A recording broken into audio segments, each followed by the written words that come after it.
श्रूयताम श्रूयताम नित्यम गीयताम गीयताम मुदा चिंत्यताम चिंत्यताम भक्ता चैतन्य चरितामृतम। आज 5 सितंबर 2014 को हम लोग माँ गंगा के पावन तट पर श्री गौर नित्यानंद मंदिर गौर धाम मखदुमपुर हस्तिनापुर में एक महत्वपूर्ण संकल्प के साथ उपस्थित हुए हैं। हमारा संकल्प है संपूर्ण गौर कथामृत का स्वादन करना, जो निश्चित रूप से श्रेयस्कर एवं मंगलप्रद है। साथ ही साथ यह अति संवेदनशील एवं अनाधिकार चेष्टा है। फिर भी बार बार भक्तों का आग्रह एवं अपने मन में उठी लालसा को करुणा पुरुषोत्तम श्री चैतन्य महाप्रभु की प्रेरणा मानकर दुरूह अर्थात दुष्कर प्रयास करने जा रहा हूँ। यह कार्य निश्चित रूप से कृपा साध्य है। सर्वप्रथम मैं अपने गुरु महाराज के पावन चरणों का स्मरण करते हुए प्रणाम करता हूँ, जिन्होंने मुझ जैसे न जाने कितने पतित जीवों को गौर कृपा के सानिध्य में लाया। अपने सहज स्नेह सौहार्द एवं सुमधुर सुस्पष्ट कथा प्रवाह से प्राकृत भोगों के तीक्ष्णता का अनुभव एवं अप्राकृत भगवत रसामृत का स्वादन कराया। साथ ही पतित पावन जगत गुरु श्रील प्रभुपाद श्री रूप सनातन आदि गोस्वामीगण, व्यासावतार श्रील वृंदावन दास ठाकुर, श्रील कृष्णदास कविराज गोस्वामी एवं समस्त गौर परिकरों की कृपा अपेक्षित है। मैं सबके पावन चरणों में सादर विनीत एवं कातर भाव से प्रणाम करता हूँ। सर्वाध्यक्ष अखिल विश्व ब्रह्मांड नायक अद्वैत तत्व साक्षात ब्रजेंद्र नंदन को कातर भाव से स्मरण एवं वंदन करता हूँ, जिन्होंने स्वयं को चैतन्य महाप्रभु के रूप में एवं अपने द्वितीय स्वरूप श्री बलराम को नित्यानंद के रूप में इस जगत में प्रकट किया।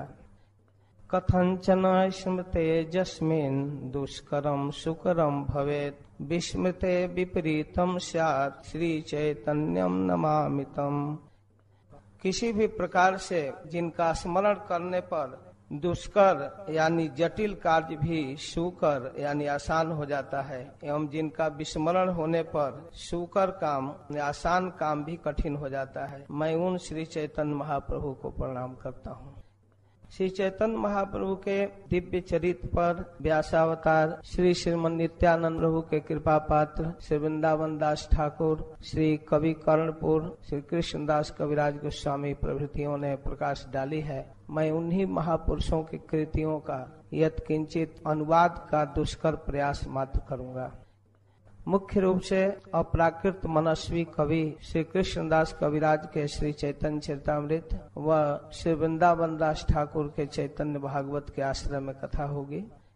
श्री वृंदावन दास ठाकुर श्री नित्यानंद प्रभु के आदेश से चैतन्य महाप्रभु के चरित्र तो लिखा, परंतु नित्यानंद प्रभु के करुणा विशेष के वर्णन के आवेश में कुछ सैद्धांतिक अंशों को जो महाप्रभु के संदेश स्वरूप हैं छोड़ दिए। ग्रंथ विस्तार के भय से कुछ प्रसंगों का संक्षिप्तीकरण कर दिए। फिर वृंदावन के भक्तों के विशेष आग्रह पर कृष्णदास कविराज गोस्वामी ने चैतन्य चरितामृत की रचना की।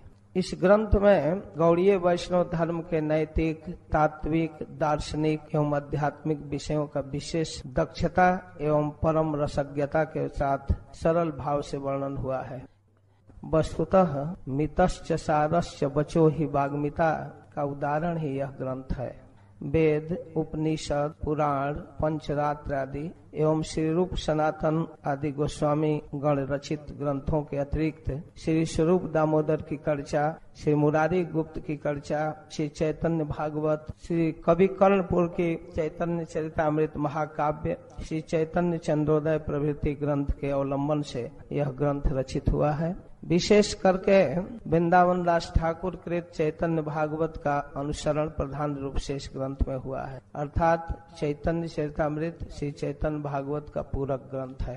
श्री वृंदावन दास ठाकुर श्री गौरांग का वर्णन अपने ग्रंथों में नारायण, वैकुंठ विलासी, मुकुंद, लक्ष्मीकांत, सीताकांत, गोकुलनाथ, बनवाली, कृष्ण इत्यादि रूप में करके गौरांग को ईश्वर तत्व रूप में प्रतिपादित किए हैं।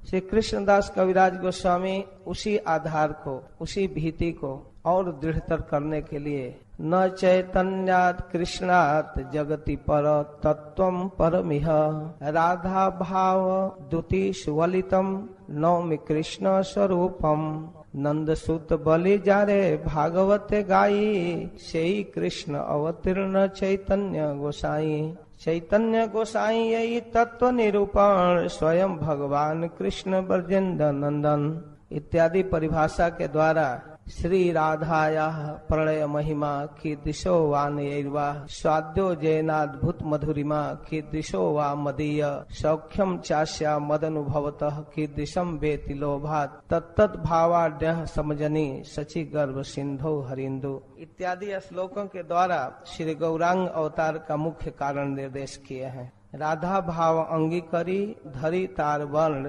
तीन सुख आस्वादित हन अवतीर्ण इत्यादि प्रमाणों के द्वारा सुविचार पूर्वक श्री चैतन्य के मनोभीष्ट का आलोचन, आस्वादन एवं अनुशीलन किए हैं। अतः कृष्णदास कविराज गोस्वामी अपने ग्रंथों में श्रोताओं के लिए आह्वान करते हैं, श्रूयताम श्रूयताम नित्यम गीयताम गीयताम मुदा चिंत्यताम चिंत्यताम भक्ता चैतन्य चरितामृतम। चैतन्य चरित्र सुन श्रद्धा भक्ति करी मात्सर्य छाड़िया मुखे बल हरि हरि। बहुत सुंदर कृष्णदास कविराज गोस्वामी अपने ग्रंथ की भूमिका प्रस्तुत किए हैं, जिसको मैं अभी थोड़ा विस्तार से वर्णन करूंगा। कृष्णदास कविराज गोस्वामी कहते हैं कि यही कलिकाल आर नाही कोन धर्म वैष्णव वैष्णव शास्त्र यही कहे मर्म। इस कलयुग में और कोई धर्म नहीं रह गया है, केवल वैष्णव और वैष्णव शास्त्र जो सलाह देता है वही करना चाहिए। श्री चैतन्य महाप्रभु सब मिलाकर इस पृथ्वी पर 48 वर्ष रहे। श्री चैतन्य चरितामृत के अनुसार 24 वर्ष तक नवद्वीप में रहे, जिसको आदि लीला या नवद्वीप लीला कहते हैं, और 6 वर्ष के गमनागमन तीर्थ यात्रा की लीला को मध्य लीला और शेष के 18 वर्ष के लीला को अंत लीला या नीलाचल लीला के रूप में वर्णन हुआ है। 48 वर्ष के 3 भाग किया गया, 24, 6 और 18। तो आदि लीला, मध्य लीला और अंत लीला 3 खंडों में कृष्णदास कविराज गोस्वामी चैतन्य चरितामृत का वर्णन करते हैं। श्री चैतन्य भागवत के अनुसार 24 वर्ष के नवद्वीप लीला को 2 भाग में